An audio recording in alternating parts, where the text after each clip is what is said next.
فَقُلْنَا اضْرِبُوهُ بِبَعْضِهَا كَذَلِكَ يُحْيِي اللَّهُ الْمَوْتَى وَيُرِيكُمْ آيَاتِهِ لَعَلَّكُمْ تَعْقِلُونَ۔ ترجمہ: تو ہم نے فرمایا کہ اس مقتول کو اس گائے کا ایک ٹکڑا مارو، اسی طرح اللہ مردوں کو زندہ کرے گا اور وہ تمہیں اپنی نشانیاں دکھاتا ہے تاکہ تم سمجھ جاؤ۔ فَقُلْنَا، تو ہم نے فرمایا۔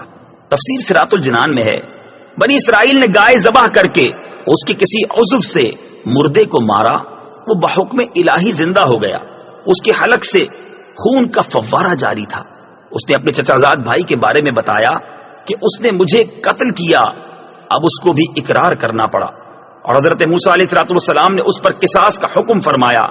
اس آیت مبارکہ میں اللہ تعالیٰ نے مردے کو زندہ کرنے کے اس واقعے سے قیامت کے دن اٹھائے جانے پر دلیل قائم کی کہ تم سمجھ لو کہ جیسے اللہ تعالیٰ نے اس مردے کو زندہ کیا، اسی طرح وہ قیامت کے دن بھی مردوں کو زندہ فرمائے گا، کیونکہ وہ مردے زندہ کرنے پر قادر ہے، اور روز جزا مردوں کو زندہ کرنا اور حساب لینا حق ہے۔